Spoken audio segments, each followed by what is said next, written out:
so powerful because that little girl was strangled in that basement, and she was left there without anybody.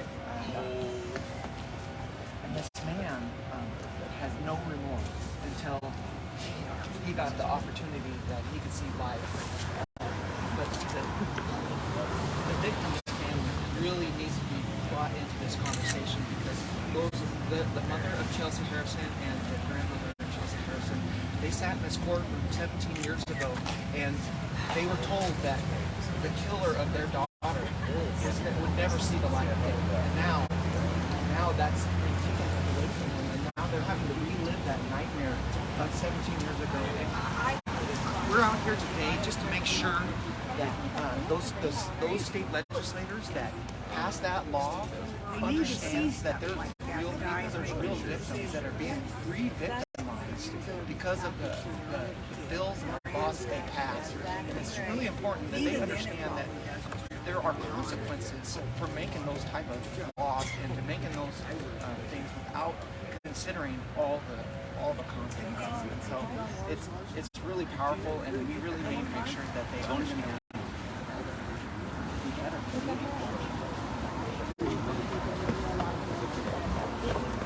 Thank you. Yeah.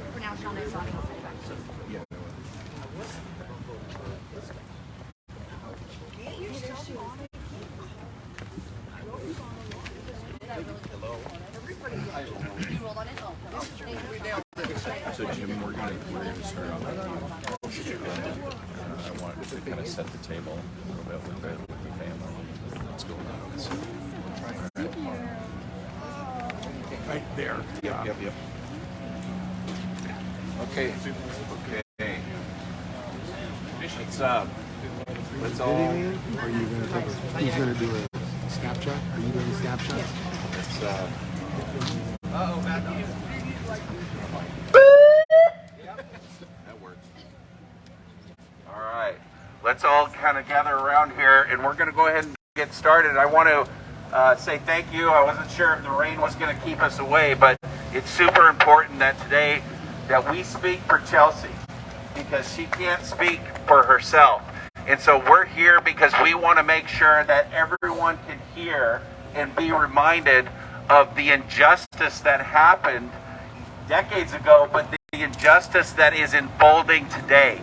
And it's important that we give that voice. And so we want to just go ahead and start with Jim, who is the family attorney, correct, or representative. And so he's going to just kind of come up here and lay the groundwork and talk to us about what's happening, what's going on, and what we can expect. I'm sure that there'll be a few more people that show up. So Jim, why don't you come on up here?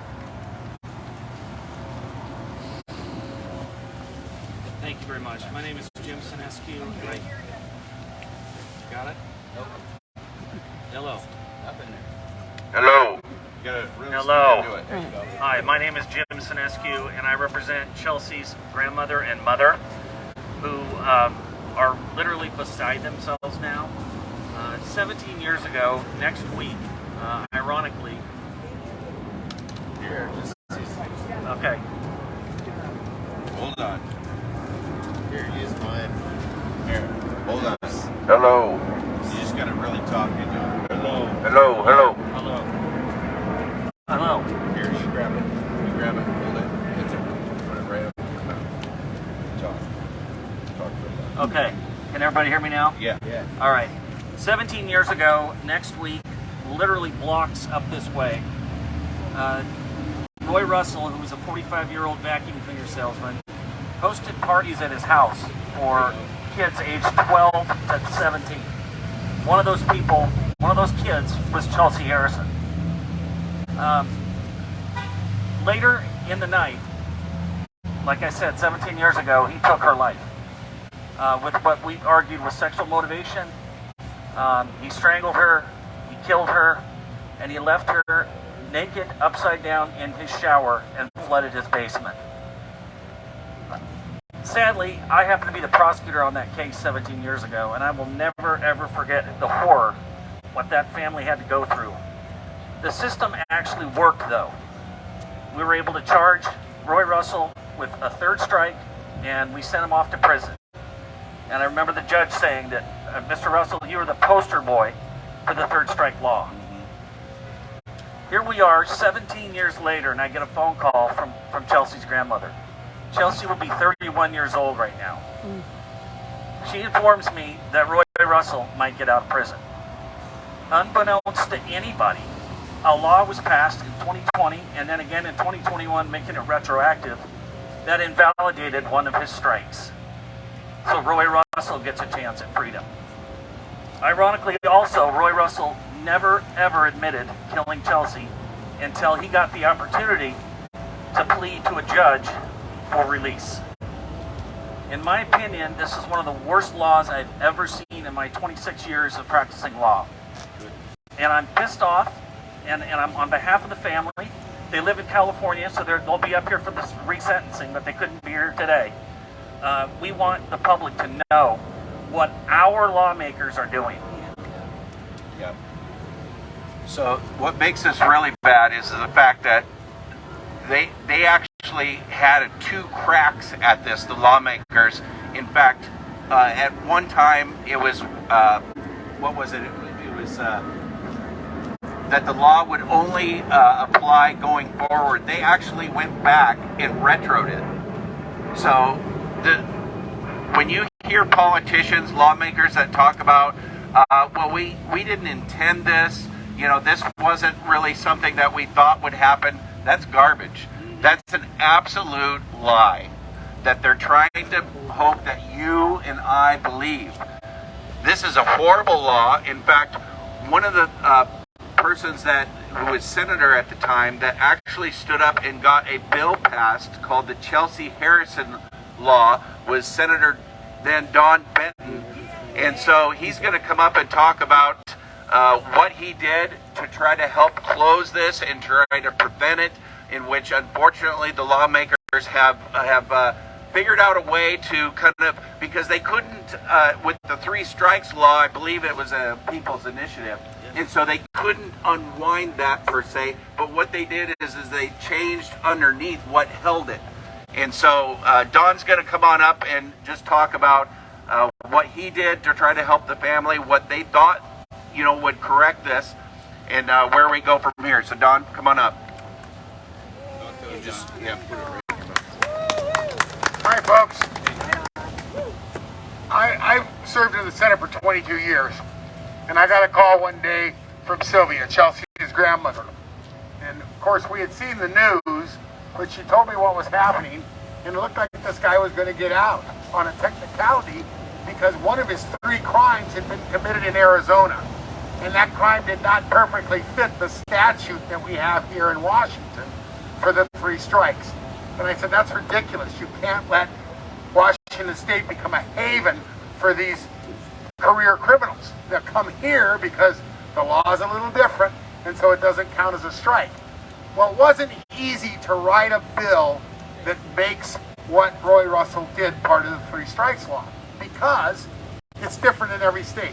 If you commit a similar crime in Arizona, their statute's a little bit different. Same thing in Nevada. Doesn't matter. Nobody's the same exactly as us. And I thought, how are we going to keep this from people from all over the 50 states getting out of this if they commit crimes and then come here? It took some doing. I had a lot of help from the Senate legal staff. We worked and worked and worked. We researched different states, and we finally came up with language that would work. And the language was simply this: if you are convicted of a crime where the minimum sentence is 10 years or more, and it involves moral turpitude of some sort, it's a strike in this state, period. Doesn't matter what the statute in the other state said. We figured a 10-year minimum sentence is a pretty serious crime, right? And so I introduced the bill. We had 13 or 14 sponsors. The chairman of the Senate Judiciary Committee refused to give it a hearing. And at the end of session, the end of the legislative session, I stood on the floor of the Senate and embarrassed the Democrats for 15 minutes for not giving the bill even a hearing. At the end of that speech, the Democrat floor leader came over to me, and I remember it well, and she said, I will co-sponsor that with you next year. Great. So we did. And guess what? I got every member of the Senate to sponsor it. Wow. 48 out of 49. The only one that wouldn't sign on was Lisa Brown, the majority leader. Every other member of the Senate signed it. It passed the Senate. It passed the House. And I proudly stood with Governor Gregoire when she signed it into law. But I want you to know, even back then, it was almost impossible to get the Democrats to do something about crime. It took me 2 years to get that bill passed. 2 years of fighting and focus and working with Sylvia and her daughter, Chelsea's grandmother and mother, and we finally got it done, and we were so proud. And Governor Gregoire, to her credit, was happy about it too. She was very happy about it. Signed it into law. So here we go, 17 years later, and our local representatives right here in the community where Chelsea was murdered, State Representative Monica Stonier and State Representative Sharon Wiley voted for a law that would not only release Roy Russell from prison, but over 100 other heinous criminals in this state. They're coming back into your communities, not just here in Vancouver and Clark County. They're coming back into your communities where they're going to commit other crimes. There's no question about it. So these people that are supposed to be representing us, Stonier and Wiley, instead they're representing the criminals. They're making our communities unsafe. How many people here have children? I have 4 children. I'm worried to death that somebody like Roy Russell is going to move into my neighborhood after the Democrats have let him out of prison. When are we going to learn that this soft on crime nonsense doesn't work? That's right. Okay? That's right. It doesn't work. The only thing that criminals understand is being locked up. That's the only way we can keep them from doing harm in our communities. And we've got a great young man here who's trying to do something about, where's Jeremy? Right over here. Who's trying to do something about it. He understands. He's got children too. We all are worried about our kids and our grandkids, just like Sylvia was for Chelsea.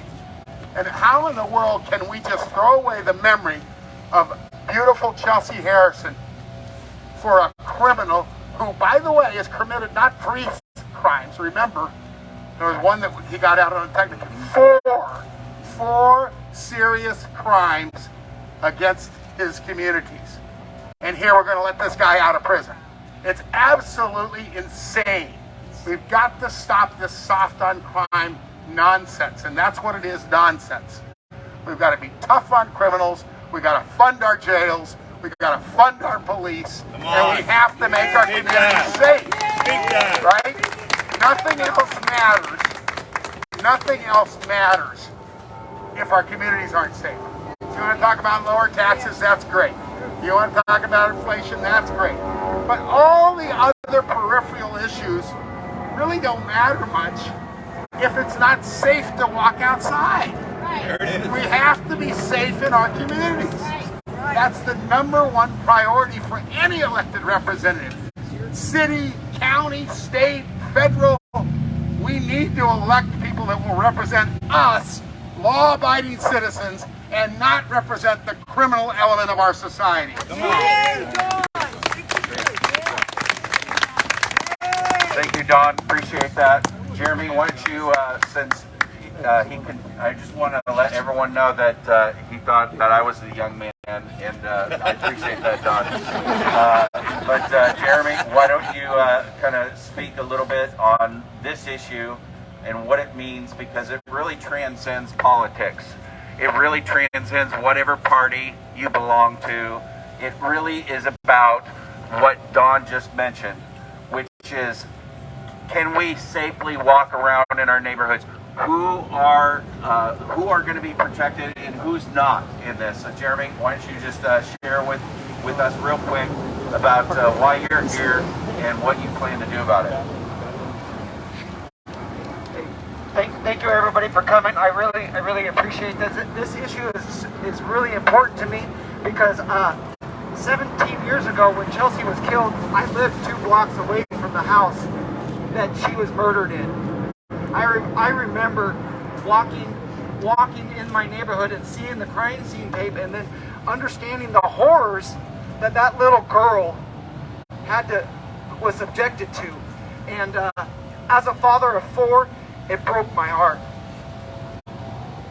And now the hearts of those parents are being re-victimized, and we need to understand that these people deserved better. They had their justice, and then it was ripped from them, and we cannot let that happen again.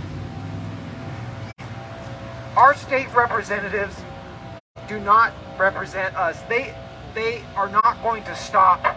There's another bill that they tried to pass that would re-sentence people with gun crimes. We're having an epidemic in our community with people being shot and drive-by shootings all the time. It is 3 in the last 3 weeks. Come on. And they want to let those people out of jail as well. So we need to understand, is that okay? Is that what we want in our community? No. Is that what our children deserve? We need to build a community that our children and their children will be able to live safely and prosper.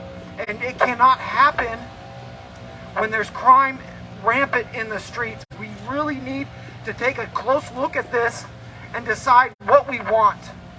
And if this is what we want, then so be it. But I say we don't. And I need everybody to go out and talk to your neighbors, talk to your family members, and let them know what's going on. Let them know what's coming. And if they want to do something different about it, let's make a change. That's right. We can do it. We need to do it. We need to do it for us. We need to do it for our kids. And we need to do it for the next generations. This community deserves to thrive, and it can thrive again. We just need to have the resolve to do it. That's right. Thank you. All right, Jeremy! Someone famously said, elections have consequences. And this is one of those consequences right now that we need to overturn. We need to let everyone know that this cannot stand. We need to put in people that represent us and not the special interests that saw this come through. And so I want to just to kind of show how important this is. And you know, it's not often that you get two people together that are actually duking it out with each other on the election front. But I think it's really important, John Horch, Rey Reynolds, that you both come on up here. And John can't do it. He's in uniform. Oh, sorry about that. Yeah, don't want to get him in trouble. That'd be bad. So, but Ray, why don't you come on up here and just kind of talk real quick about this, and then I want Joe Kent to come up and talk as well. Hello, everybody. Folks, this is where we have to stand right now. Right now, we cannot allow the criminals to have say over us. We all remember what Clark County is about. We all have lived here forever, and we know this is not what our county is like. Safety right now is not here. If anyone tells you that you are safe in Clark County, they are not telling you the truth. They are not telling you the truth. You must stand up, Clark County. I am asking you, talk to your neighbors. Again, like Jeremy said, talk to your neighbors, talk to your people. Let them know that Clark County is not safe and that we have to elect those people to make our county safe. That is what we need. So come on, with this kind of law which jeopardizes your safety and the safety of your children, we cannot let this stand. So come on, everybody. Come on, Clark County. Stand up for righteousness. Stand up for justice. Stand up for your family. Yes. Now is the time. Yes. Joe Kent, why don't you come on up here? Well, thank you all for being here. This is an amazing turnout for everybody to come out here and really just show our support to the family who lost a pretty much everything just that 15, 16 years ago. So really, but I think the big issue is we've seen what one party rule does here in our district, here in our state, and in Washington, D.C. The Democrats have had complete and total control of Olympia now for 20 plus years. They've had control of the federal level, the executive branch and the legislative branch now for 2 years. And what do we have? We have a wide open southern border, enough fentanyl getting pumped into our district and our country to kill every American multiple times over. The Democrats here in the district, Sharon Wiley and Monica Stonier, letting child killers out of prison. My opponent, she's trying to pretend like she's something different, but she's endorsed by these exact same Democrats. She endorses the open borders. I wish there was Democrats out here with us today. There should be Democrat leaders out here with us today. Because having safe communities, where are they? Having safe communities, that's not a partisan issue. I don't feel like that has a big R by it, or a D or any of that stuff. I think that's nonpartisan. Same thing with securing our southern border. I don't think that should be a partisan issue, yet here we are.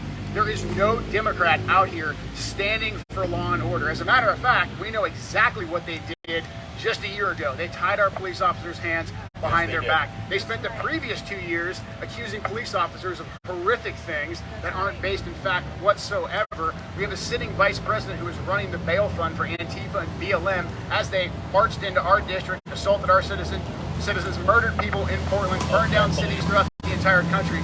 So the policy of the Democrat leadership, from the federal level to the state level to the local level, is open prisons, open borders, and anarcho-tyranny. There's no other two ways about it. So when we're out there engaging with members of the community, I know there's a lot of people who probably don't even identify as Republicans right now, but when we talk about these issues, having a safe and secure country, having safe streets, this is not partisan, but right now, there's only one choice to make.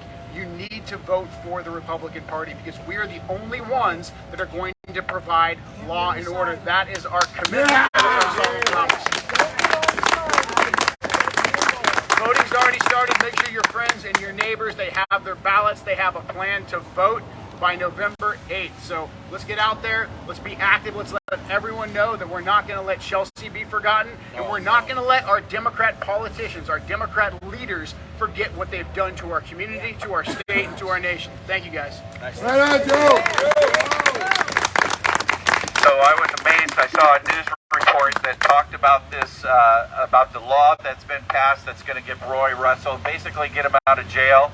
It's just a matter of when. Today was supposed to be a hearing. That's the reason why we're here today, is that there was a hearing, a couple weeks ago scheduled, and then then they delayed it, and then they've delayed it again. I believe that it's no coincidence that they've delayed it. They wanted to put it after election. When they went to all the senators that sponsored this bill, all of them were unavailable for comment because they were too busy campaigning. That's what the news report said. And when I was watching the League of Women Voters debate with Jeremy and Monica Stonier, and I was really proud that Jeremy just turned to her and said, "Will you go down to the courthouse and will you apologize to the family, to the Harrison family for what you did?" You know how she responded?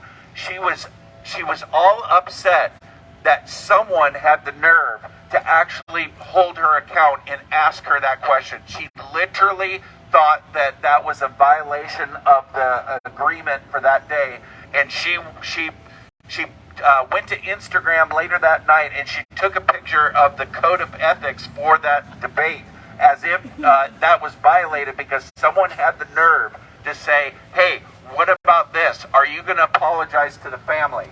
That was her response. She had no time for it. She's not here today, and so it's so important that we, all of our, you know what, and it goes on both sides. If people that we elect that have an R or a D behind their name, if they do not stand with the people, if they pass laws like this that hurt, then we will speak up. We will speak up and say no way to this, that we want to have safe communities. We want to have our children to be able to grow up in neighborhoods in which they can feel safe. And right now that's not happening. And so it's super important that we spread the word on this, that we get out and vote, we talk to our neighbors, and we let them know that this is important. I see Park here. Park, do you want to just say a quick comment, or are you good? I'm thinking a politician's always got something to say. Thanks, Rob. All I can tell you is that Sylvia Johnson, Chelsea's grandmother, asked us this one question, and I'm paraphrasing. She said, how can people who are smart, intelligent voters like you continue to vote for people like Monica Stonier and Sharon Wiley? Today, we are drawing a line in the sand, and we say, enough is enough. And how many will join us today that are standing and running and say, we will stand with you, and we got your back? Let's hear it.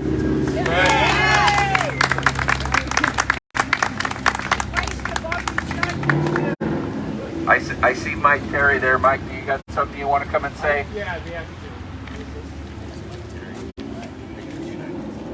Rob, thanks so much, brother. Incredible job getting everybody together today, and organizing like this, because this is how we go out and make a difference in our community.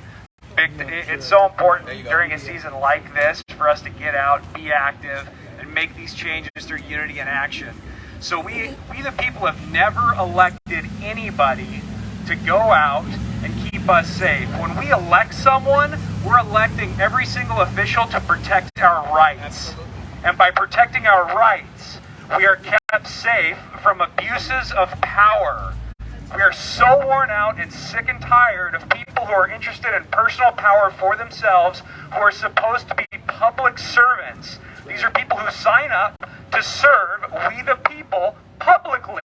None of this is a guessing game. It's inherently obvious anytime somebody signs up to come and represent our voice accurately. And they have failed over and over and again here in our beautiful state of Washington. My wife and I, we have 2 little girls. My wife and I have been married 9 years. I'm a 38-year Clark County resident.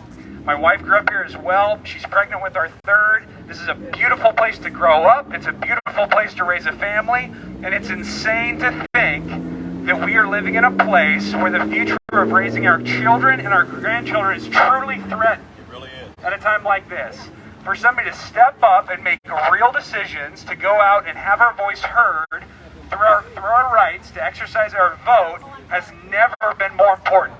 This is the most important election we have ever seen here in Southwest Washington, here in Washington State, here in our beautiful United States. And it's time for somebody to take action. And if we want to go out there and make a difference, it's on us. We have our part. We've been disengaged for far too long, and it is now time to go out there, change this level of engagement, taking it to new heights. And the reality that we live in here in Southwest Washington, even on its worst day, life here is still pretty good. This is why we disengage and stop paying attention to all the local decisions that highly affect us. This is a local decision that's very serious, affects us all in a huge way. How could we possibly raise our families here in Clark County, Washington State, in our 3rd Congressional District, when murderers are being let out of jail? And I could not imagine the pain these parents have gone through and are now going through again to see a murderer being released from jail. Have him face the public. When's the last time one of these murderers faced we the people and faced these families and heard from us directly? This is insane behavior. There are consequences for bad behavior, and we the people here in Clark County are completely done with it. We're holding local officials to complete account, and it's time that they answer to we the people. We're happy to have these reasonable conversations, but for them to go and think that we're not going to be able to raise our families here, how did we the people lose our voice? How did we lose our voice here in Clark County? This is unbelievable. So when we elect someone, we are electing someone to protect our rights. Not to keep us, by protecting our rights, we are kept safe from abuses of power. It's that simple. 10 months ago, myself and some other family members went out on a limb. We've started Patriots United, which has become the fastest growing conservative movement here in Washington State, providing real solutions to go out there and take engagement to the next level, making it easy for people to get involved. So I'm the founder of Patriots United, along with my brother-in-law's dad. I couldn't be more grateful for brothers in Christ like Rob, like Ray, like Joe, John Horch, Park, Jeremy, just to go out there and make a difference in this community. Don Benton, I couldn't be more grateful for your courage. Michelle Belcott, who's not here, couldn't be more thankful for her courage. The Senescu family. These are things that might not be popular for culture. So what? Jesus didn't go around agreeing with everybody. It's okay. Culture lies to us. They tell us that, oh my goodness, if someone doesn't agree with everything that you say, they can't love you, they can't care about you. That's a lie. Complete lie. It's okay to love someone and care about them and still disagree with someone. When we elect someone, we might not be electing the perfect person. We're not looking for a perfect person. Who is going to accurately represent our majority voice here in Clark County, here in this 3rd Congressional District, and we make that decision. We're electing someone to protect our rights. By protecting our rights, we're kept safe from abuses of power. That's it. God bless our Clark County. God bless Washington State. People will prevail. As a man of faith, I believe that religion, when it's boiled down to the simplest form, is that you look out for the widows and the orphans and you give voice to injustice. And this is a great injustice that happened to Chelsea, almost 2 decades ago, a little bit further. And now we stand here with at the border of another injustice. This is another evil. It's a different kind, but it's a similar. It's evil is what we're doing, and what the lawmakers are standing by and supporting this. And so it's super important that as we go forward, that Chelsea is not forgotten, that the family is not forgotten. Because guess what? If we forget about her, there'll be more. Right. There'll be others that will have to have a rally at the courthouse to remind judges and to remind lawmakers that pass this law that what they've done is evil and it's an injustice to the communities. And so, Jim, I want you to come up here one more time and just kind of give us a layout of what to expect, what's ahead. I know that this has been delayed several times, so what's ahead, and what is the family, what's their state as they kind of prepare for another nightmare? I watched the news report and it talked about that this was a nightmare for them then, it was a nightmare then later on, and now it's back again. So why don't you just kind of share with us a little bit about that and how we can stay vigilant in the weeks to come. All right, so Roy Wayne Russell will be resentenced on November 18th at 11 a.m. right behind me in this building. The judge has no discretion outside or to sentence outside of the standard sentencing range. So Mr. Russell will be sentenced within the standard range, which I believe is 216 months to 316 months. And he's already served 17 years in prison, and it's totally up to the judge. I can tell you that my clients are absolutely still in shock. They still question how this is even possible. They will be here up from California. They're watching right now, and all I can ask is that you pray for them, send them your love, and let your lawmakers know not to do this again. November 18th, be in here. November 18th, what time was that again? 11 a.m. 11 a.m. We'll be here, right? I know it'll be after the election. Everyone will kind of want to forget about all this stuff. We can't. We have to stay vigilant. Our country, our process, our system of government demands vigilance. Without vigilance, corruption and tyranny takes over. So we have to be here in a couple of weeks. We need to be here and invite us more people. I don't care if it's snowing, all right? Jeremy will cook you a turkey, all right? And we'll set up a table or something like that. Just be here for the family. We can't forget about them. Thank you so much for coming. Thank you so much for everyone who came up and spoke. And again, go out and speak to your neighbors, speak to the people in the neighborhoods, let them know, educate them. And I believe when people hear the truth, when they hear and are educated on these things, they'll make a different decision, because no one wants this. I don't want to be here today, but Chelsea's needed a voice. Thank you for being her voice today. Thank you.